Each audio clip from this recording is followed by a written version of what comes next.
la Sangha est invitée à retourner à sa respiration, afin que l'énergie de la pleine conscience puisse nous rassembler comme un organisme, coulant comme une rivière, sans plus aucune séparation. Puisse la Sangha tout entière respirer comme un seul corps, écouter comme un seul corps, chanter comme un seul corps, transcendant les frontières d'un soi illusoire, nous libérant ainsi des complexes de supériorité, d'infériorité et d'égalité.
Lumière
Nous allons apprécier de respirer ensemble. J'inspire, je me sens vivant. J'expire, je souris à la vie, en moi et autour de moi. Se sentir vivant, sourire à la vie.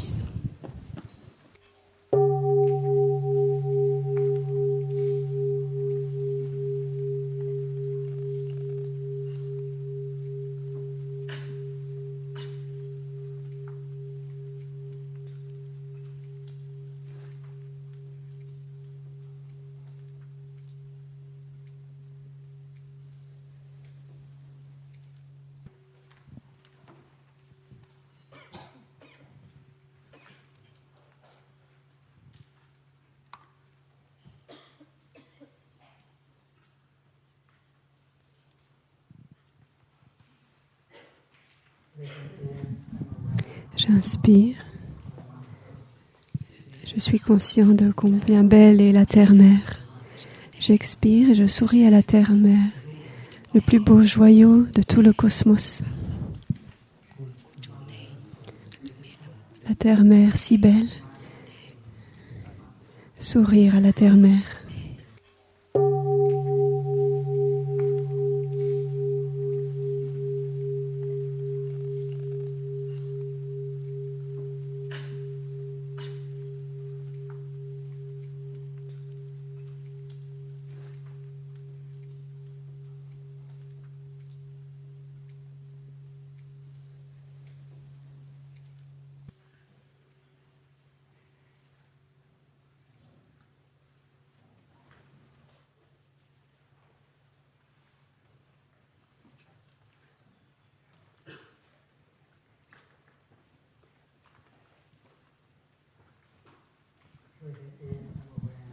J'inspire. Je suis conscient du Père Soleil, la lumière du soleil qui rend la vie possible sur Terre. Nous sommes les enfants du soleil, les enfants de la lumière. J'expire et je me sens reconnaissant, reconnaissante pour le Père Soleil qui est toujours présent pour nous. Le Père Soleil, gratitude pour le Père Soleil.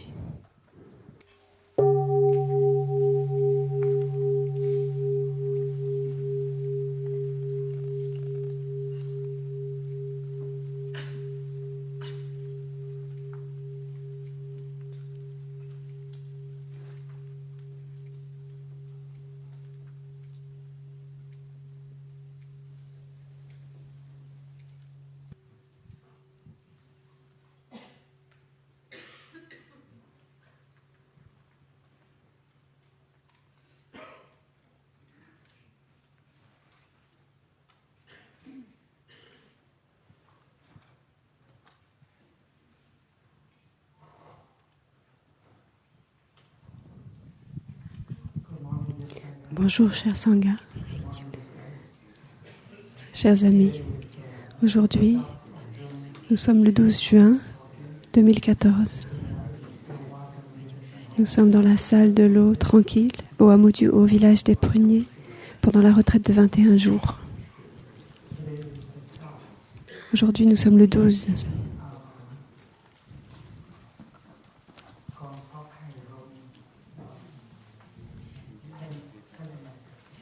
Et notre plante de maïs a grandi.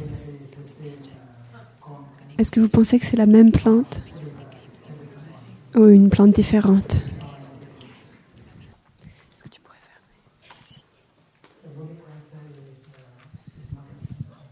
La réponse bouddhiste, c'est que c'est pas la même plante. Ce n'est pas exactement la même plante. Mais ce n'est pas non plus une plante différente. Ce n'est pas la même et ce n'est pas une plante différente. Ça, c'est la nature de tout ce qui est. Lorsque vous regardez dans l'album de famille, vous voyez petit garçon de 5 ans.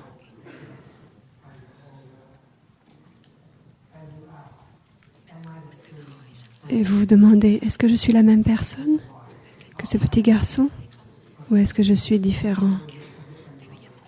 Parce que maintenant vous êtes très différent du petit garçon. Votre forme, vos sensations, perceptions, formation mentale sont très différentes des 5 agrégats du petit garçon. Alors vous n'êtes pas le même que le petit garçon.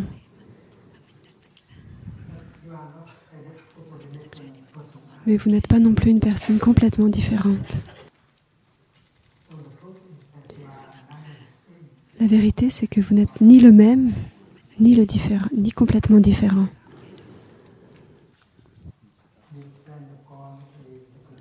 Nous savons que cette plante de maïs est la continuation de la graine que nous avons plantée il y a plusieurs semaines.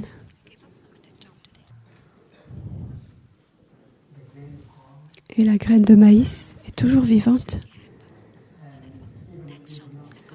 Et même si on ne la voit pas, sous la forme à travers laquelle on la voyait, elle est toujours là. On ne peut pas enlever la graine de maïs de la plante de maïs. Elle est là, dans chaque cellule.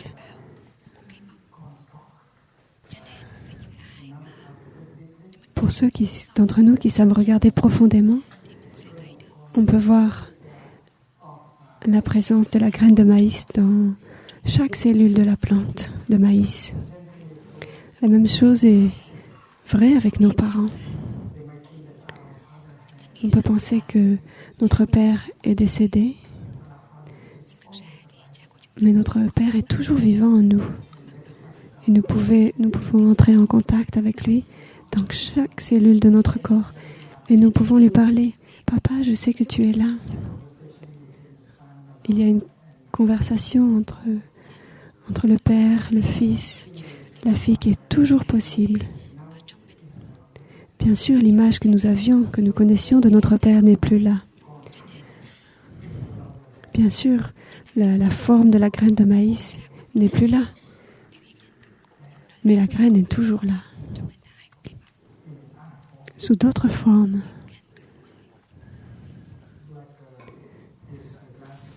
C'est comme ce verre de thé. Le thé dans ce verre est la continuation du nuage. Le nuage n'est pas vraiment mort. Il est devenu le thé. Quand vous regardez dans le thé, vous voyez votre nuage bien-aimé. Bonjour mon nuage, je sais que tu es encore là. Et le thé peut parler au nuage. Le nuage est à l'intérieur du thé.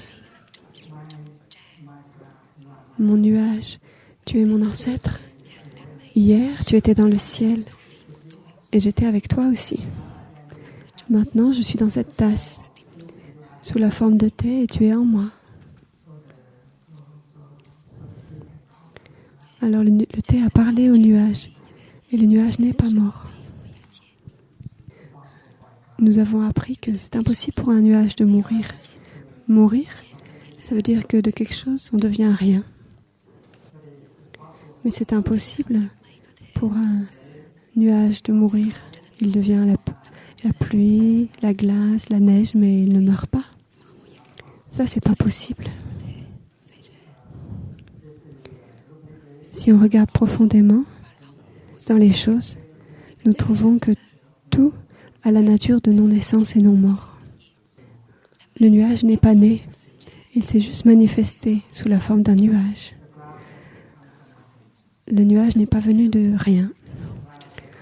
Le nuage n'est pas venu du domaine du non-être vers le domaine de l'être. Avant d'être nuage, il a été l'eau, la vapeur. Il n'est pas venu de rien. La nature du nuage, c'est la nature de non-naissance et non-mort. Et non seulement la nature du nuage est ainsi, non-naissance, non-mort, mais la nature de tout est non-naissance, non-mort. C'est impossible pour vous de mourir. Vous ne pouvez jamais mourir. Et c'est intéressant parce que la science moderne a découvert la même chose. Lorsque nous pensons à la première loi de la thermodynamique, c'est la loi de la conservation de la matière et de l'énergie. Nous voyons que la matière ne peut pas être détruite. La matière ne peut pas être créée. On peut transférer une matière vers une autre.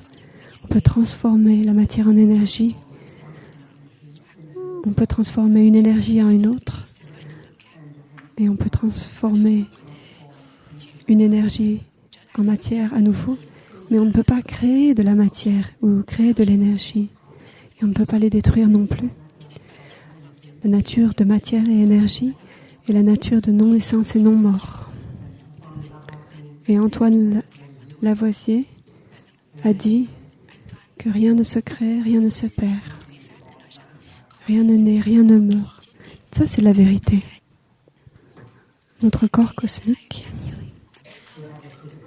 nous avons un corps physique, mais nous avons aussi un corps cosmique. Notre corps cosmique est le royaume de Dieu. Et dans le royaume, rien ne naît, rien ne meurt. C'est la vraie nature de la réalité. Nous avons un très bel exemple. C'est l'image de la vague. Lorsque nous regardons dans une vague qui apparaît à la surface de l'océan, nous avons l'impression que la vague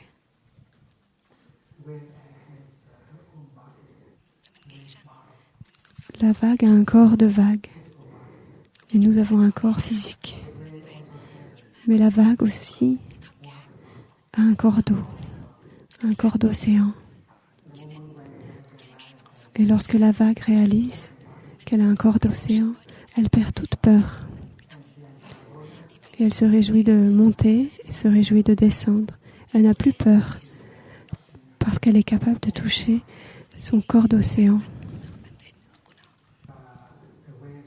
Si la vague souffre, c'est parce qu'elle ne sait pas qu'elle a un corps d'eau. Elle a un début, une fin, elle monte et elle descend. Et elle pense qu'elle n'est pas l'autre vague.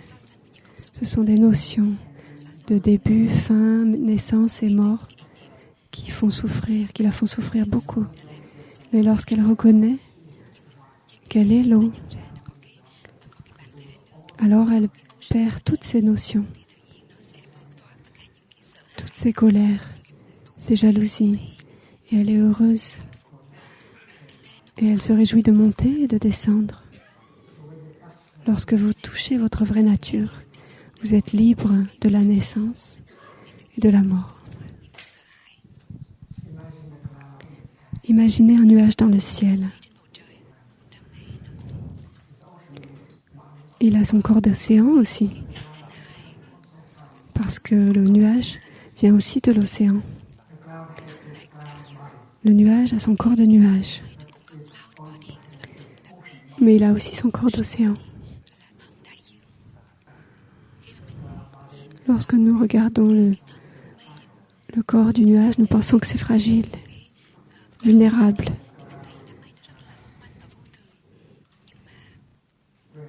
Mais si le nuage réalise qu'il a un corps d'eau, un corps d'océan, alors il n'a plus peur de mourir. Parce que mourir, c'est pas possible. C'est assez intéressant de voir que cet enseignement de la non-naissance et de la non-mort va tout à fait de pair avec la science moderne. Les choses changent, mais elles ne naissent ni ne meurent. Rien ne se crée, rien ne se perd, tout se transforme. Et ça, c'est la première caractéristique des bija, des graines dans notre alaya, dans notre conscience du tréfonds. Nous avons des ancêtres génétiques. Notre père, notre mère, de votre grand-père, grand-mère. Ils sont vivants en nous. Ne pensez pas qu'ils soient morts. C'est impossible pour nos ancêtres de mourir. C'est comme la graine de maïs. Elle est toujours vivante. La plante de maïs porte la graine de maïs pour toujours. Donc, nous avons notre père, notre mère, nos ancêtres dans chacune de nos cellules. Mais on peut aussi leur parler. Quand on marche, nos ancêtres marchent. Et nous pouvons faire des pas joyeux, paisibles, pour que nos ancêtres puissent faire des pas paisibles aussi, et joyeux. On ne marche pas seulement pour nous-mêmes, on marche pour nos ancêtres. Lorsque vous inspirez en pleine conscience et que vous appréciez l'air frais, alors vos ancêtres en vous respirent et apprécient l'air frais. Parce que leur nature, c'est la nature de non-naissance et de non-mort. Et nous avons aussi nos ancêtres spirituels. Mohamed, Jésus, Bouddha, Abraham. Nous sommes la continuation de nos ancêtres. Nous devons trouver nos ancêtres en nous. Nous devons avoir de l'espace pour rentrer en contact avec nos ancêtres spirituels en nous. Si vous pratiquez, Jésus sera toujours vivant. Parce qu'il est votre ancêtre, si vous êtes chrétien. Lorsque vous marchez, lorsque vous respirez, il marche et respire avec vous. Jésus-Christ est toujours disponible dans notre vie quotidienne. C'est la même chose pour les pratiquants bouddhistes. Si on pratique la marche, la respiration consciente, le Bouddha en nous pratique aussi la marche et la respiration en même temps. Le Bouddha est toujours vivant en nous. Jésus-Christ est toujours vivant en nous. C'est parce que nous avons reçu l'enseignement, nous sommes nés spirituellement. C'est pourquoi c'est possible pour nous de parler avec nos ancêtres spirituels à chaque moment. C'est comme la graine de maïs. Elle sait que la plante est toujours vivante. Lorsque nous avons des ancêtres difficiles, un père, une mère difficile, s'il y a une relation difficile entre le père, la mère, le frère, nous pouvons toujours leur parler. Et nous pouvons les transformer en nous. Ça, c'est une bonne pratique. Imaginez que notre Père ait eu beaucoup de difficultés, beaucoup de souffrances en lui. Mais il ne savait pas comment prendre soin, comment gérer, comment transformer la souffrance en lui. Et c'est pourquoi il est toujours resté victime de sa propre souffrance. Et cette souffrance vous a été transmise.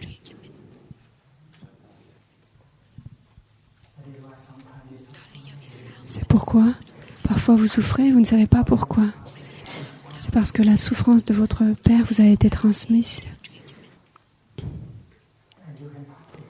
Et vous pouvez parler à votre père en vous. Papa, je sais que tu as souffert. Tu n'as pas eu la chance de rencontrer des amis spirituels, un maître. Tu n'as pas su transformer. Mais maintenant, j'ai la chance de rencontrer des amis spirituels, un maître. Et nous allons pratiquer pour transformer la souffrance en moi, qui est aussi ta souffrance. Lorsque je transforme ma souffrance, tu te transformes aussi en moi. Chaque chose que vous faites pour vous-même, vous le faites pour vos parents, vos ancêtres. Il y a des jeunes adultes des jeunes personnes qui sont très en colère contre leur père. Elles ne peuvent plus parler à leur père, ne peuvent plus le regarder. Et ils disent, cette personne, je veux rien avoir à faire avec. Il y a des jeunes qui parlent comme ça. Il semblerait qu'elles ne veulent rien avoir avec leur père. Et pourtant, elles sont la continuation de leur père. Elles sont leur père. C'est impossible d'enlever le père de cette personne. C'est comme la plante de maïs. Imaginez qu'elle soit en colère contre la graine de maïs et qu'elle veuille enlever la graine d'elle-même. C'est impossible.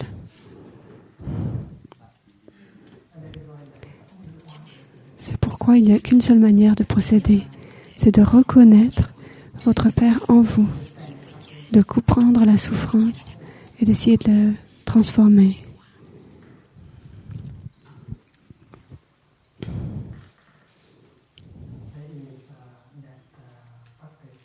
Il y a une pratique qui est j'inspire, je me vois comme petit garçon, petite fille de 5 ans.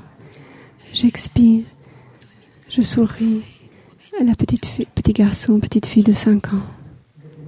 J'inspire, je vois que le petit garçon de 5 ans est fragile, vulnérable en moi.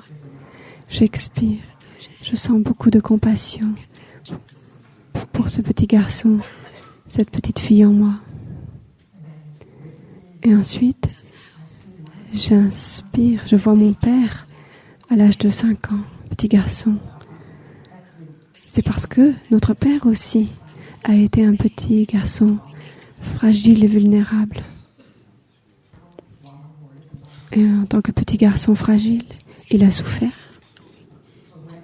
Alors, lorsque nous pouvons voir la souffrance de notre père, soudain, la colère disparaît. Lorsque nous voyons la souffrance et l'origine de la souffrance, nous ne voulons plus le punir. Au contraire, nous voulons faire quelque chose ou dire quelque chose pour l'aider à souffrir moins. La colère s'est transformée en compassion. La méditation a ce pouvoir-là. Lorsque vous commencez à reconnaître et comprendre la nature de la souffrance, vous êtes libre. Lorsque vous reconnaissez la souffrance en lui, en elle, la compassion naît dans votre cœur. Et lorsque la compassion naît, vous ne souffrez plus. Vous ne voulez plus le punir, la punir. Vous pouvez dire des choses agréables. Vous pouvez écouter avec compassion. Vous pouvez restaurer la communication. Et vous pouvez l'aider à souffrir moins. Et amener la réconciliation.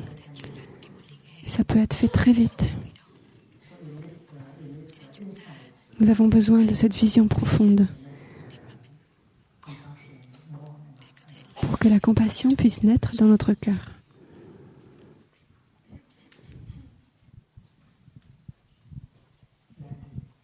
Papa, je sais que tu as tellement souffert ces dernières années. Je n'ai pas été capable de t'aider à souffrir moins. Et j'ai réagi de telle manière que tu as souffert encore plus. Ce n'était pas mon intention, papa, de te faire souffrir. C'est juste parce que je n'avais pas vu la souffrance en toi. Je n'avais pas compris la souffrance en toi. Alors s'il te plaît, papa, parle-moi de ta souffrance. Parle-moi de tes difficultés. S'il te plaît, aide-moi à te comprendre. Je sais que si je comprends ta souffrance, je ne vais plus réagir comme je l'ai fait dans le passé. S'il te plaît, aide-moi. Ça, c'est la sorte de langage qui s'appelle la parole aimante, qu'on peut utiliser lorsqu'il y a la compassion dans le cœur. Lorsqu'on parle comme ça, il va ouvrir son cœur. Cette pratique de l'écoute profonde est très guérissante. En écoutant avec compassion, on permet à l'autre personne de souffrir moins. Et on peut restaurer la communication et guérir la souffrance.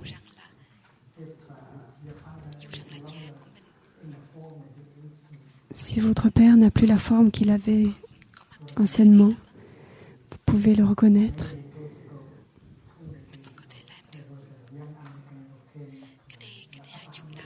Il y a plusieurs dizaines d'années, un jeune Américain est venu ici au hameau du Haut. Il avait des devoirs.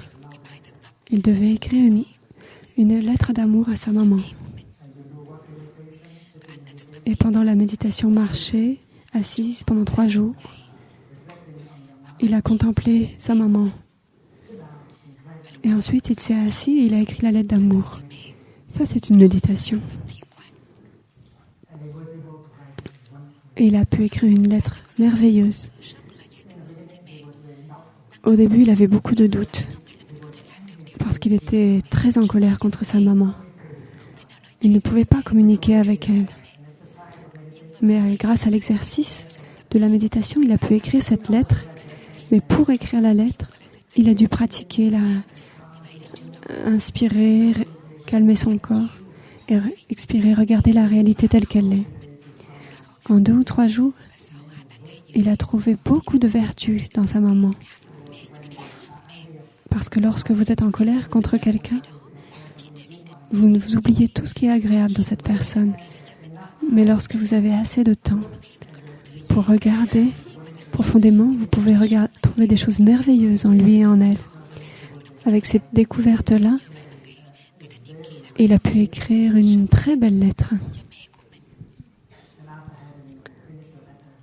Et lorsqu'il a fini d'écrire cette lettre, il s'est senti très très bien. En tant que fils, il a redécouvert sa maman. Il avait une nouvelle maman. Et lorsque la maman a reçu la lettre, elle s'est transformée. Elle a redécouvert son fils bien-aimé. Alors ils ont pu se réconcilier seulement avec une lettre. Elle lui a écrit « Mon fils, je suis tellement heureuse que tu aies écrit cette lettre. J'ai redécouvert mon fils bien-aimé. Je suis très fière de toi. »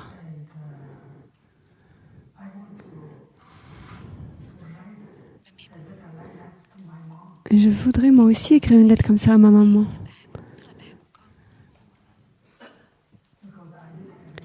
Parce que j'ai eu des difficultés avec elle. Maintenant, elle est décédée. Je ne peux plus lui écrire une lettre comme ça.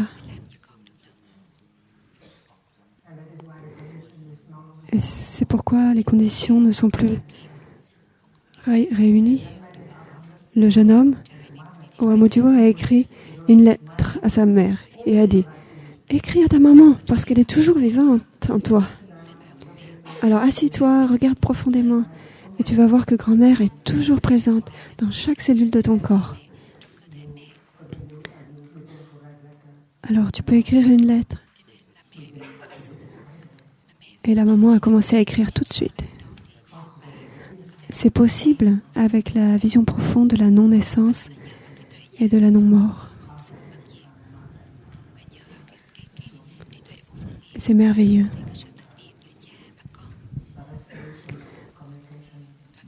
Et nous pouvons réconcilier, restaurer la communication. Toujours, c'est toujours possible. Si vous avez des difficultés dans vos relations avec vos parents, votre partenaire, ne permettez pas à ces situations de continuer. Avec la pratique, vous pouvez transformer cette situation. La pratique de la respiration consciente, la marche consciente. Vous calmez vos sensations, vos émotions. Et vous vous autorisez à regarder profondément et à redécouvrir.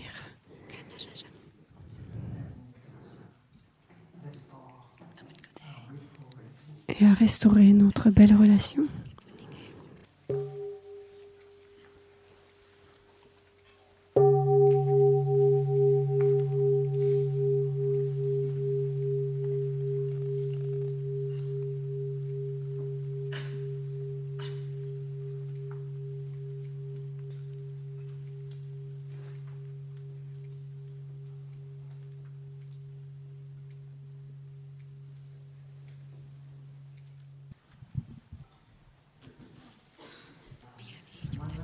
Nous allons revenir à Manas.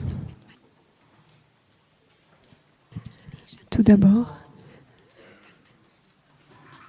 nous allons commencer avec la conscience du tréfonds qui opère avec les formations mentales. La conscience est faite de formations mentales, tout comme la rivière est faite de gouttes d'eau. Et dans notre tradition, il y a plus de 50 formations mentales. Et nous savons que dans la tradition, notre conscience du tréfonds travaille avec les 5 universels, les formations mentales universelles. Contact, l'attention, manaskara, les sensations, les perceptions et la volition.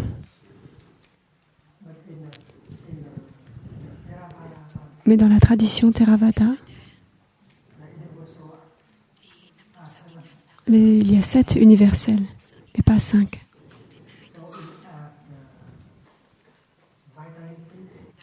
En plus, il y a la vitalité. Dans la tradition Theravada,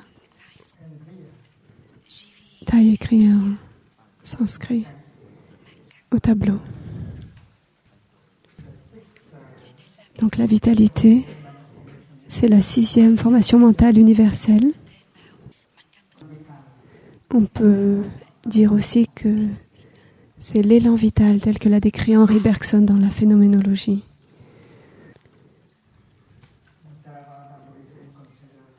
Et la tradition bouddhiste Theravada considère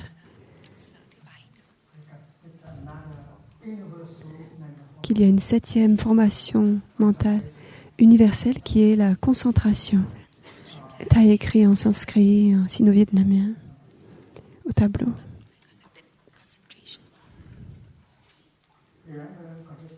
Vous vous rappelez, il y a la conscience qui est comme une rivière. Et les formations mentales sont des gouttes d'eau dans la rivière.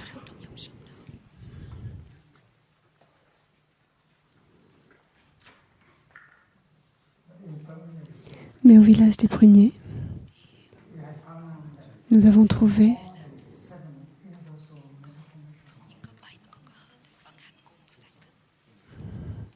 que ces 7 formations mentales universelles fonctionnent avec la conscience du tréfonds. Le tréfonds a la capacité d'être en contact avec la réalité ultime, de toucher la réalité telle qu'elle est, de toucher l'incité, de toucher la chose en soi, l'être en tant qu'être. Et c'est pourquoi la conscience du tréfonds, dans le tréfonds, il y a la vision profonde. Thai a dessiné un cercle avec Manas et un cercle avec la conscience du tréfonds.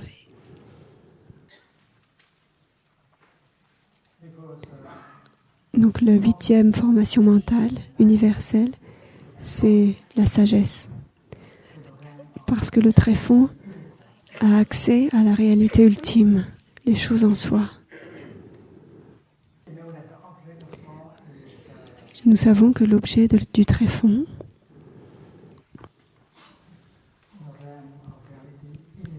c'est le domaine de la réalité en soi. Pour le tréfonds, la réalité en soi est accessible.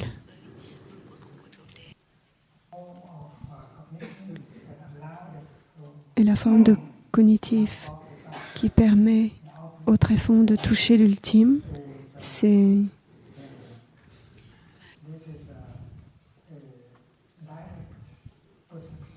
une perception directe, une véritable perception directe.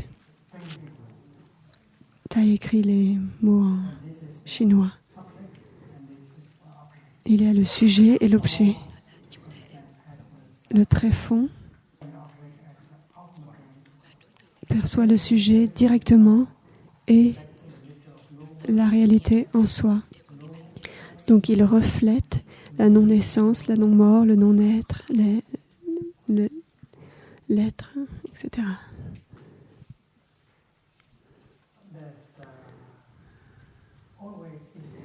Il y a une sorte de sagesse qui est toujours là.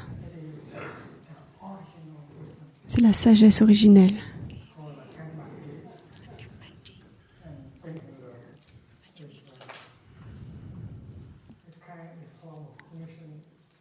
Il y a la sagesse racine, il y a une sorte de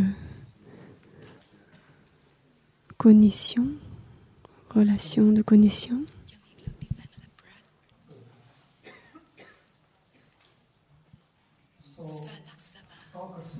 La conscience du tréfonds opère avec la formation mentale qui s'appelle la sagesse.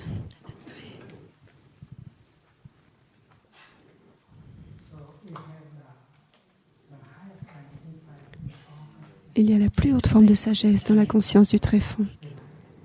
Et nous devons la réaliser.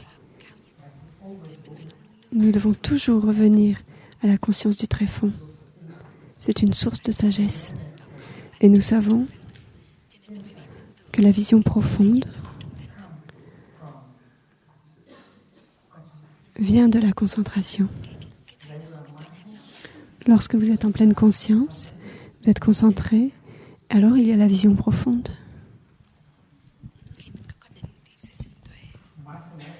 La pleine conscience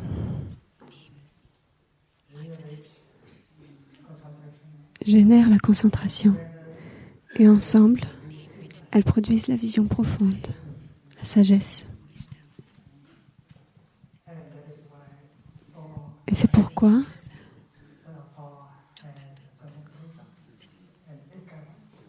le tréfonds a la sagesse et la concentration.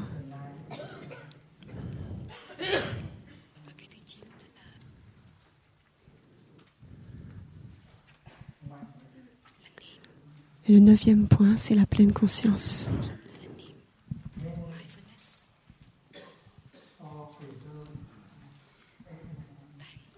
Le tréfonds garde tout, maintient tout. Il contient toutes les mémoires.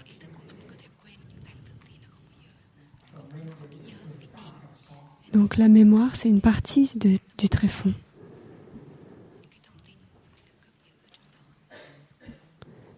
Et c'est l'équivalent de la pleine conscience, Smriti.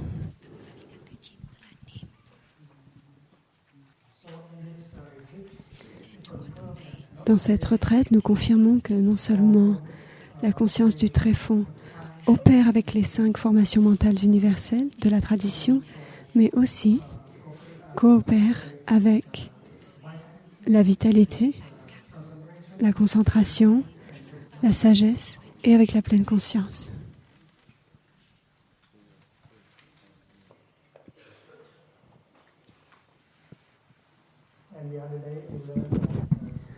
L'autre jour, nous avons appris que, basé sur le tréfonds,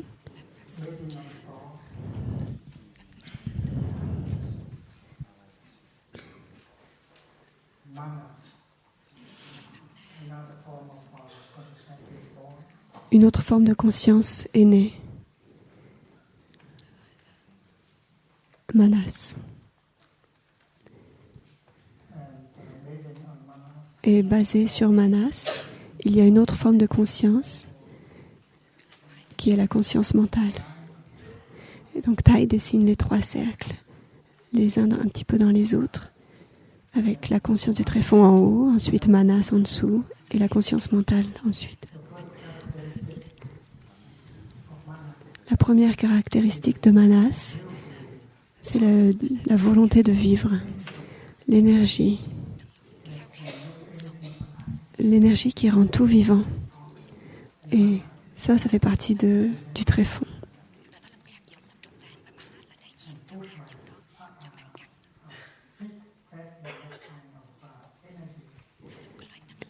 Et Manas se nourrit de cette énergie. Alors Manas, une de ses fonctions, c'est de s'attacher à la vie, de protéger la vie, de se défendre soi-même du danger.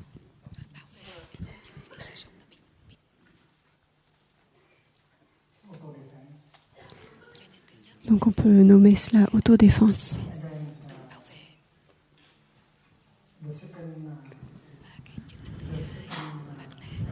La seconde caractéristique de Manas, c'est de s'attacher, d'attraper un objet qui sont les 5 agrégats, la forme, les sensations, les perceptions, les formations mentales et la conscience. Et il considère ces agrégats comme lui-même, comme le soi, son soi. Manas a aussi une perception directe, une sorte d'intuition, mais qui n'est pas juste. Jour et nuit, Manas s'attache aux 5 agrégats et dit « Je suis, je suis ».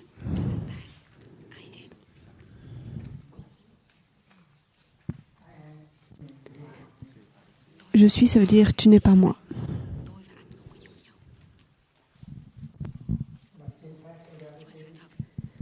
Mais la réalité, en fait, c'est que je est fait seulement de non-je. La fleur n'est faite que d'éléments non-fleurs. Et le bouddhisme, vous le savez déjà, le bouddhisme n'est fait que d'éléments non-bouddhisme. Le bouddhisme n'a pas de soi. La fleur n'a pas de soi.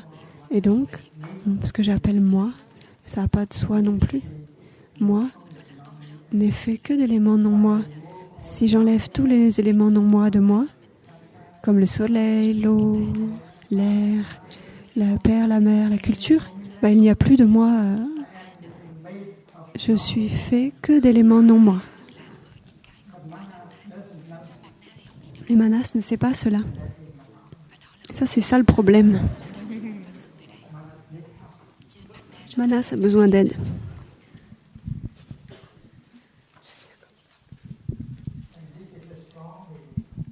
Et Manas a une très forte croyance dans le jeu.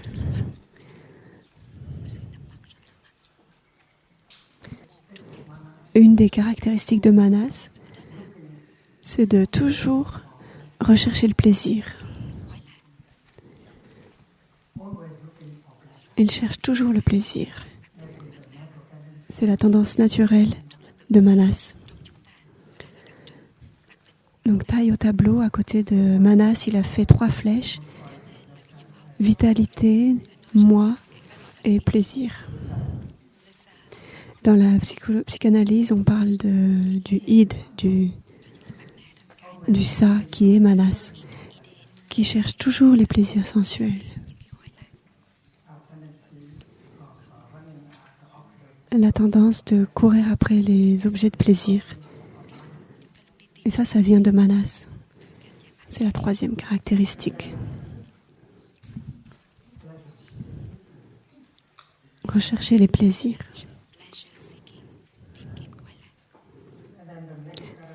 La caractéristique suivante, c'est fuir la souffrance, fuir la douleur.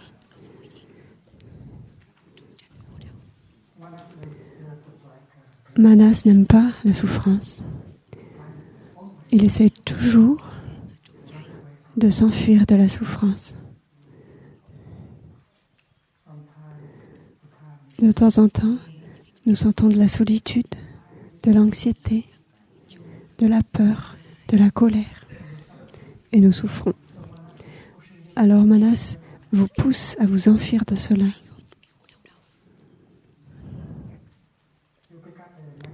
Vous choisissez un magazine, vous ouvrez le frigo, vous trouvez quelque chose à manger, vous allez sur Internet, vous écoutez de la musique. Ça, c'est Manas qui vous pousse à fuir, à éviter la souffrance. Et c'est pourquoi nous manquons la chance de rentrer en nous-mêmes et de prendre soin de la souffrance. Pour les pratiquants de méditation, nous avons toujours besoin de rentrer chez nous, en nous-mêmes, et de toucher la souffrance à l'intérieur.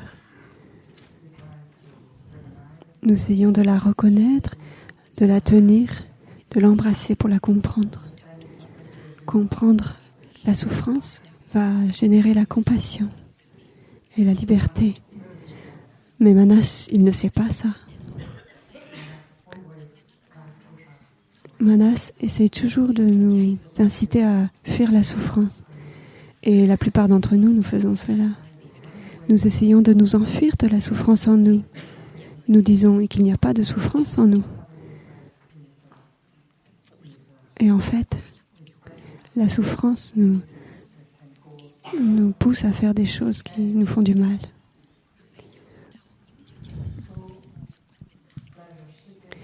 La recherche du plaisir et la tendance à fuir la souffrance.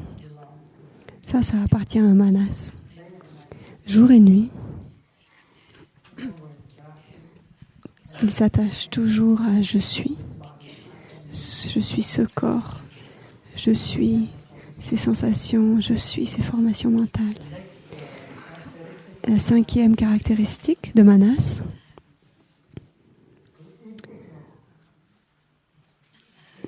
c'est d'ignorer les dangers de la recherche du plaisir.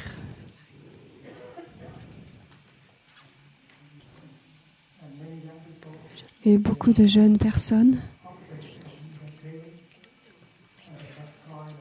s'attachent à leurs objets de plaisir et détruisent leur corps et leur esprit. Ils ne voient pas les dangers de ces plaisirs.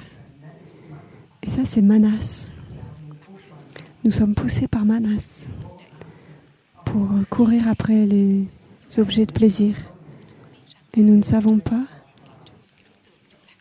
que ces objets de plaisir sensuel sont très destructeurs pour notre corps et notre esprit. La caractéristique suivante, c'est que Manas ignore le bienfait de la souffrance.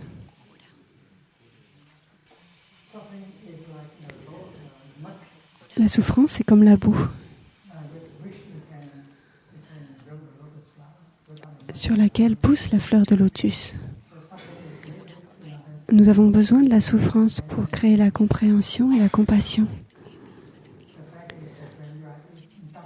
Lorsque vous êtes en contact avec la souffrance, que vous commencez à la comprendre, la compassion va naître. Et c'est la compassion et la compréhension qui rendent quelqu'un heureux. Elles sont les vraies fondations de l'amour et du bonheur. C'est pourquoi Manas ne sait pas que la souffrance est très utile. Et nous savons que dans le royaume de Dieu, il y a de la souffrance. Parce que s'il n'y en a pas, il n'y a pas de compréhension. Et il n'y a pas de compassion non plus. Où il n'y a pas de boue, il n'y aura pas de lotus. S'il n'y a pas de souffrance, il n'y aura pas de bonheur possible. Et c'est pourquoi la souffrance, la boue, est aussi merveilleuse que le bonheur et l'amour. Mais Manas ignore cela. Si vous envoyez vos enfants dans un endroit où il n'y a pas de souffrance, qu'est-ce qui va se passer ? Vos enfants ne vont jamais grandir, ils n'auront jamais de compassion et de compréhension. Il y a de la souffrance en vous et autour de vous qui vous aide à comprendre, qui vous aide à être compassionné. Le lotus de la compréhension et de la compassion naît de la boue et de la souffrance. C'est pourquoi notre définition du royaume de Dieu, c'est un pays où les gens savent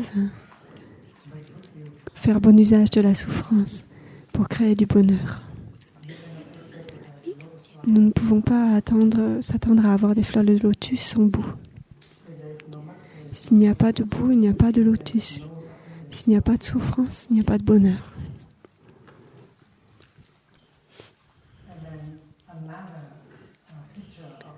Une autre des caractéristiques de Manas, c'est que Manas ignore la loi de la modération.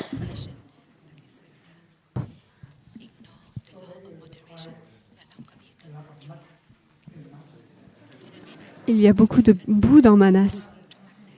Mais en fait, Manas est très utile parce que sans la boue, on ne peut pas créer la compréhension.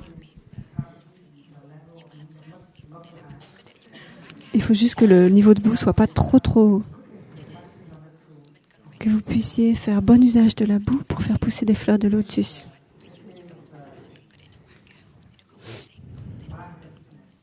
C'est la conscience mentale qui fait le travail.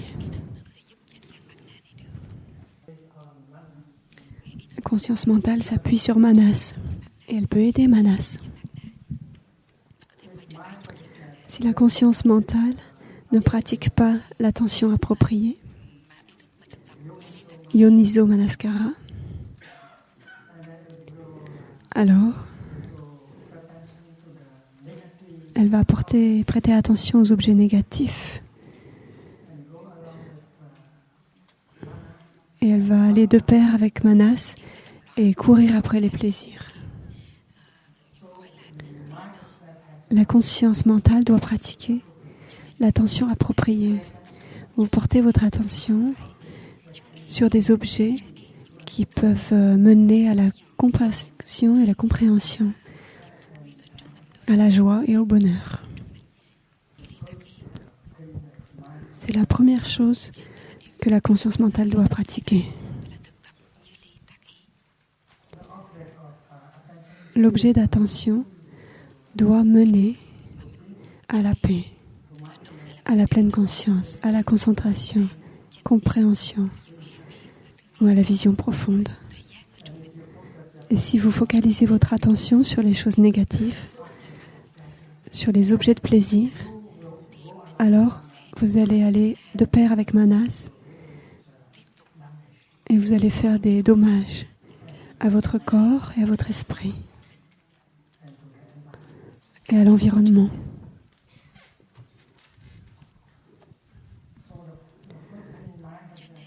La première chose que la conscience mentale peut faire, c'est pratiquer l'attention appropriée. C'est Yoniso Manaskara. Pourquoi nous écoutons la cloche? Nous utilisons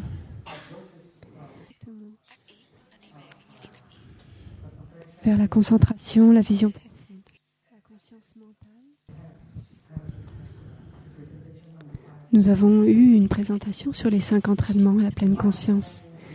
Les entraînements, les préceptes, si la conscience mentale pratique avec eux,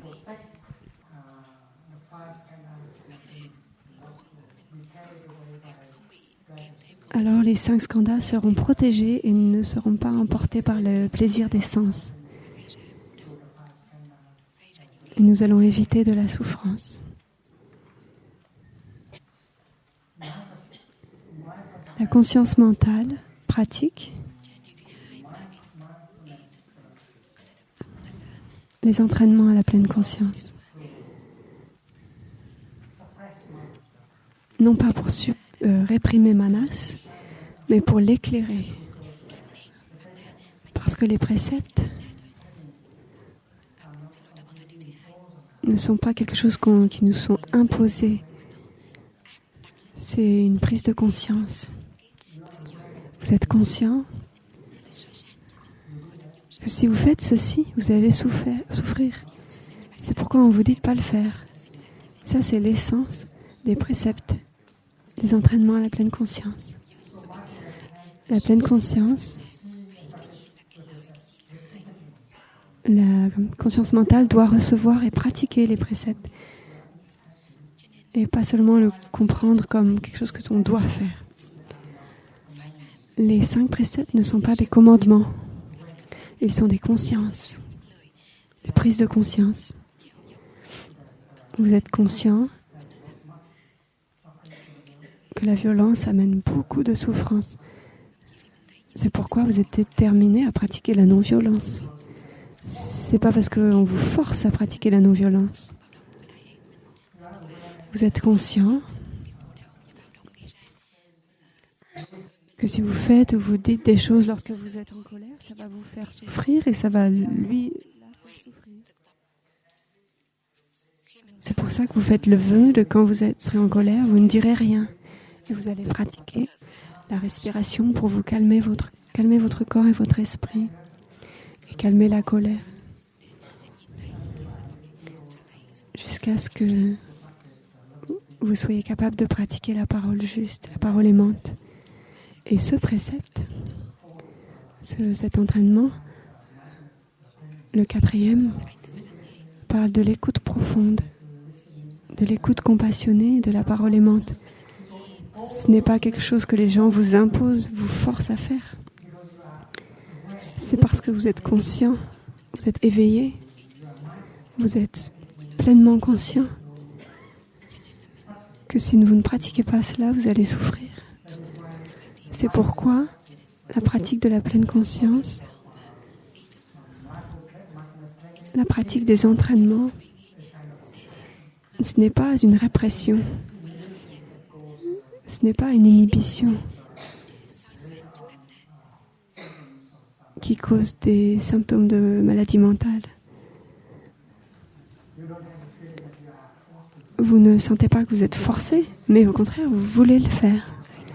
C'est parce que vous êtes conscient, vous êtes éveillé, que vous voulez le faire. Et vous vous réjouissez de pratiquer les 5 entraînements et aussi les manières raffinées pour vous protéger vous-même. La conscience mentale, elle sait comment pratiquer la respiration consciente, la marche consciente, ramener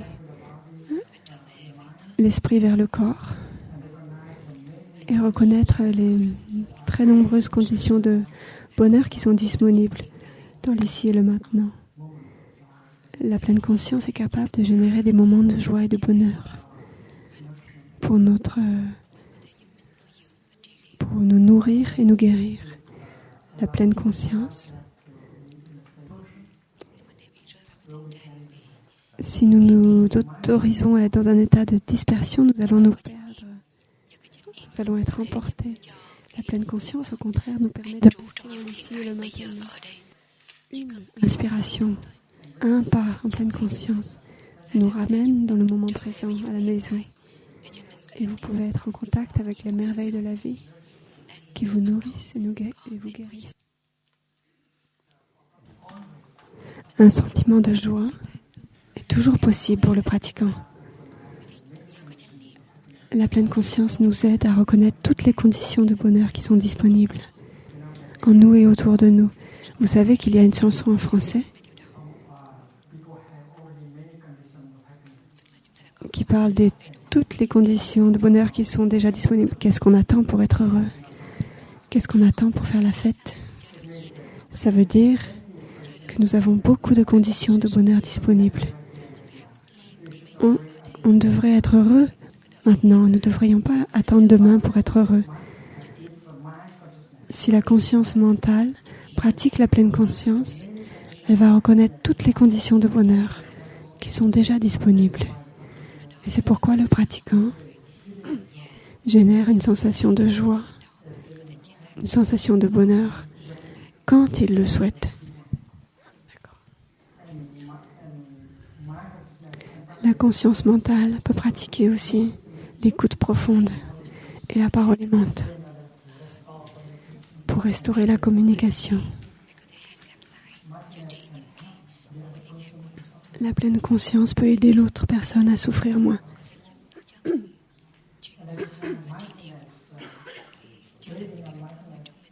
Basé sur la conscience mentale, il y a une sorte de sagesse qui s'appelle la sagesse de la non-discrimination.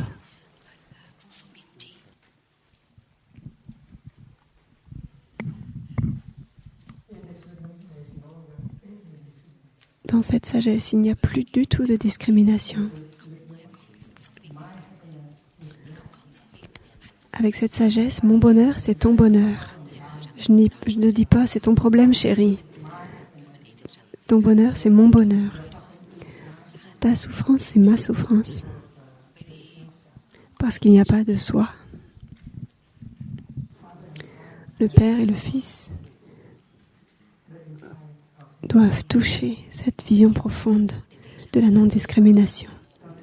Si le Fils continue à souffrir, il n'y a pas moyen que le Père puisse être heureux. Si le Père continue à souffrir, il n'y a pas moyen que le Fils puisse être heureux.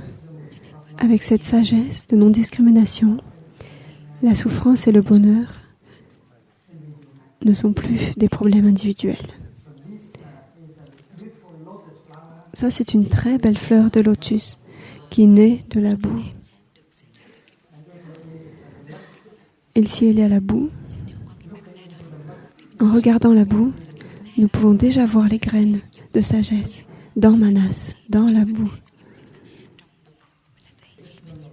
Lorsqu'on regarde dans la sagesse de non-discrimination, on voit qu'il y a la boue dedans, parce que sans la boue de la souffrance, il n'y aurait pas de fabrication de beaux lotus. La discrimination, c'est le premier facteur de la souffrance dans le monde. Lorsque nous transformons la discrimination, notre amour devient très grand. C'est l'amour d'un Bouddha, sans discrimination.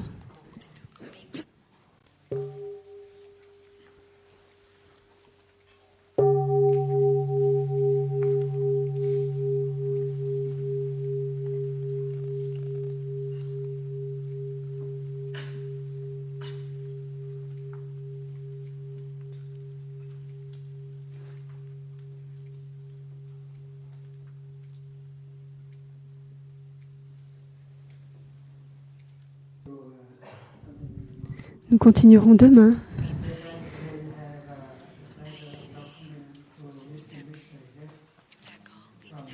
Aujourd'hui, nous avons la chance d'accueillir un invité.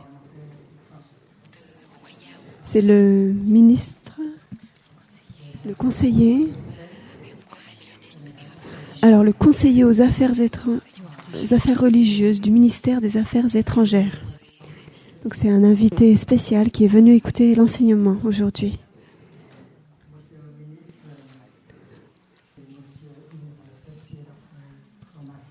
Donc nous avons Monsieur le ministre et son agent. Nous sommes très honorés de les avoir ici au village des Pruniers.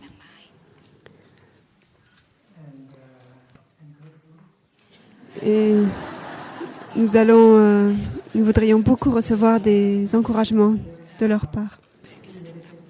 Hier, nous avons eu une méditation du thé en leur présence.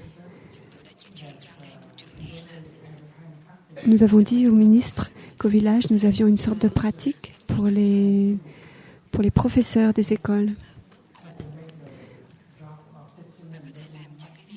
qui permet que le travail d'enseignement soit beaucoup plus facile. C'est une pratique qui peut nous aider, qui peut générer des sensations de joie et de bonheur. Cette pratique nous aide à gérer la souffrance. C'est une pratique qui peut aider à restaurer la communication et à guérir. Et nous voudrions amener cette pratique à un public plus large dans les écoles. Mais comment le faire sans violer le principe de laïcité? C'est pourquoi c'est une occasion merveilleuse aujourd'hui d'avoir la présence de Monsieur le ministre et de pouvoir discuter avec lui de ces questions très importantes. Et on lui demande de donner des mots d'encouragement. Merci. Je vais d'abord parler en français, puis je ferai un petit résumé en anglais. And I will speak in French, I will make a small sum up in English after that. D'abord, bonjour à tous, et je voudrais remercier évidemment le village des Pruniers, la communauté, le vénérable Thich Nhat Hanh et la sœur Shang Kong ici présente de nous avoir invités. Donc, Moi, je suis le conseiller pour les affaires religieuses du ministère des Affaires étrangères à Paris. Et Yves Tessier-Dorfeuille est mon adjoint. Et ça faisait longtemps que nous avions envie de venir au village des Pruniers pour vous rencontrer. Et enfin, nous pouvons le réaliser durant ces 2 jours. Je vais assez brièvement, au-delà de paroles d'encouragement pour ce que vous faites durant cette session, vous expliquer un tout petit peu ce que nous faisons. Le conseiller pour les affaires religieuses, c'est une vieille institution qui date de 1920. Et donc, ce n'est pas quelque chose qui est récent, que le ministère des Affaires étrangères avait créé à l'époque pour négocier la reprise des relations diplomatiques avec le Vatican et pour traiter avec l'Église catholique. Et puis, la fonction a été étendue, c'était intéressant, à l'ensemble des religions. Et aujourd'hui, la mission est d'être en contact avec toutes les autorités religieuses françaises, en fait, avec les différentes religions en France, pour traiter avec elles de leurs dossiers internationaux. Puisque pour leurs dossiers, pour tout ce qui est la vie interne, évidemment, elle traite avec le ministère de l'Intérieur, et puis aussi d'être en contact et en relation avec les autorités religieuses étrangères. Alors, en ce qui concerne la France, il y a donc 6 grandes religions dont le bouddhisme fait partie, il faut le dire aujourd'hui. Il y a eu, comme vous le savez, un développement du bouddhisme considérable en France depuis au moins une trentaine d'années. Et donc, le conseiller pour les affaires religieuses est en relation avec l'Église catholique, les églises protestantes, l'islam, le judaïsme français, les églises orthodoxes et le bouddhisme, en particulier via l'Union des bouddhistes de France. Alors, nous connaissons la très grande diversité qui est celle des écoles et puis celle des communautés. Et on m'a dit que la diversité de tout le bouddhisme mondial, finalement, était très harmonieusement représentée en France, en réalité. Et il faut respecter, évidemment, cette diversité. Par contre, comme la laïcité et le régime laïque n'exclut pas les contacts avec les religions, et au contraire, il doit y avoir un dialogue entre l'État et les religions sur les questions de culte, le fait que les bouddhistes se soient rassemblés dans une institution un peu fédératrice, l'Union des bouddhistes de France, disons, facilite le dialogue avec les pouvoirs publics, et nous nous en félicitons.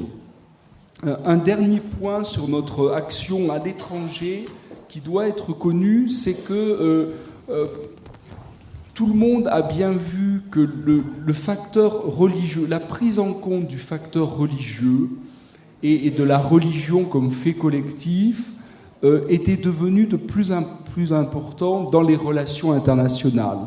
Depuis à peu près les années 70-80, pour différentes raisons, nous sommes très attentifs au ministère des Affaires étrangères à ça, et notamment au thème de la liberté de religion ou de conviction. Et ça, je voudrais le dire avec justement beaucoup de conviction devant vous ce matin.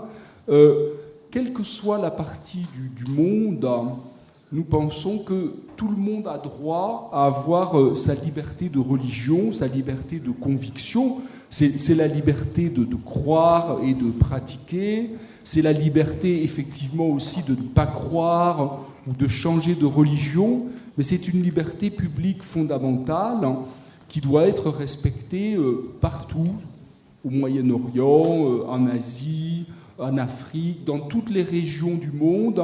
Et nous essayons, avec les autres pays européens, au sein de l'Union européenne, d'avoir, disons, une politique active pour défendre cette liberté. Je crois que c'est particulièrement important aujourd'hui, au moment où, encore une fois, dans différentes régions du monde, des minorités religieuses peuvent être en danger et voir leurs droits non reconnus. Voilà, donc c'est ce que je voulais vous dire. Un dernier mot aussi pour dire que le facteur religieux est important et doit être pris en compte. C'est la République centrafricaine. Nous, on s'est rendu compte, quand il y a eu l'intervention française avec une force africaine en République à Bangui, en fait, et donc dans le pays, que les personnes qui pouvaient plaider de manière crédible pour une réconciliation des Centrafricains aujourd'hui, c'était les leaders religieux. Et c'est le principal leader religieux du pays, catholique, donc l'archevêque de Bangui, le président des églises protestantes et le grand imam de Bangui, donc musulman. Les trois leaders religieux ensemble ont parcouru le pays et sont allés prêcher véritablement, on peut dire, la réconciliation en disant qu'il fallait que les conflits communautaires ou les débordements actuels cessent. Et ils étaient les mieux placés pour le faire. Et nous avons soutenu cette approche parce que c'était important qu'ils puissent le faire à ce moment tragique pour le pays. Voilà. Juste quelques mots. Donc, aux affaires religieuses, au ministère des Affaires étrangères, nous sommes une toute petite équipe. Ce n'est pas une des activités les plus importantes du ministère, ni les plus connues. Nous sommes juste 3. Donc là, aujourd'hui, la majorité de l'équipe est présente. Nous sommes d'abord des spécialistes de relations internationales et au ministère, nous changeons de poste tous les 3 ans. Donc, nous tournons assez vite. Donc Roland Dubertrand termine maintenant ses 3 ans. Il était auparavant ambassadeur en République dominicaine et il va partir comme ambassadeur à Oman, au sultanat d'Oman. Voilà, et moi je suis dans ma 2e année, donc c'est une petite équipe mais qui tourne régulièrement. Il n'y a pas de permanent sur les affaires religieuses au ministère des Affaires étrangères. Voilà. Mais évidemment, généralement, ceux qui choisissent de travailler dans ce secteur sont quand même intéressés aux affaires religieuses, ce qui est le cas de Roland Dubertrand et de moi-même, dans une toute autre région.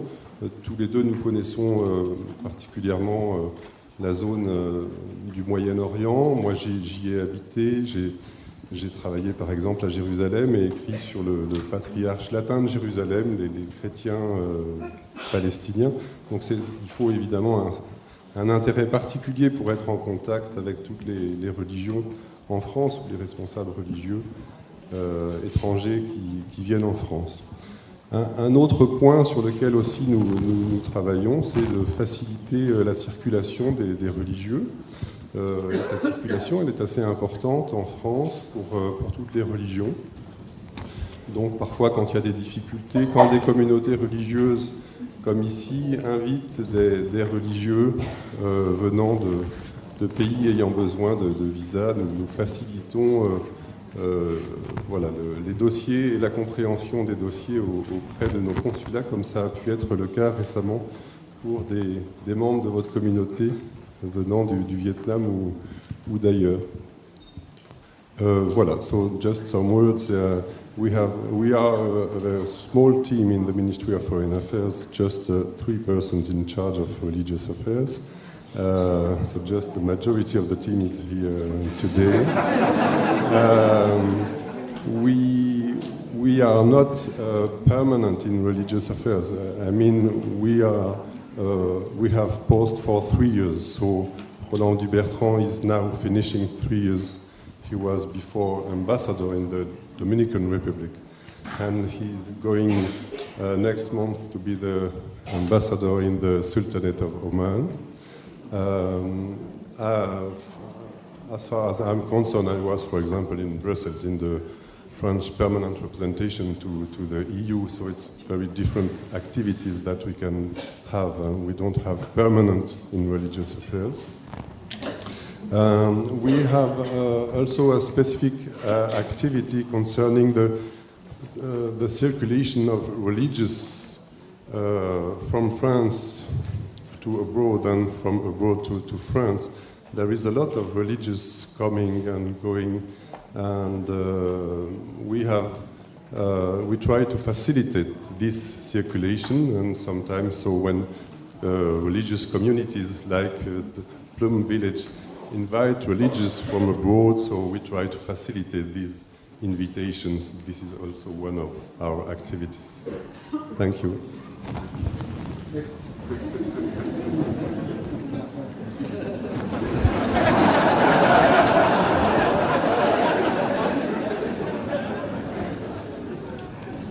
Un petit cadeau comme souvenir. Merci.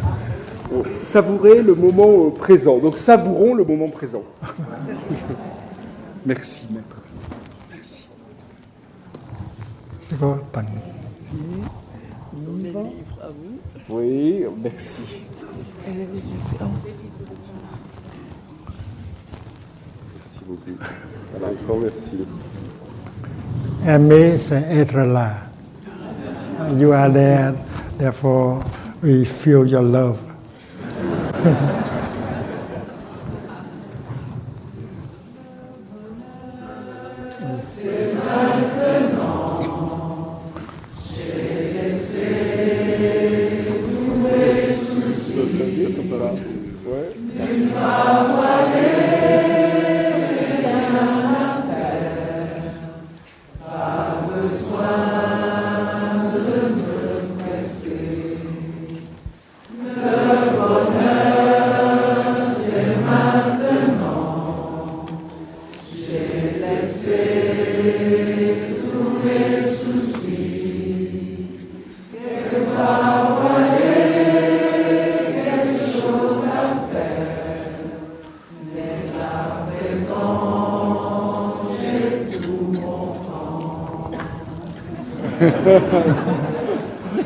Merci encore.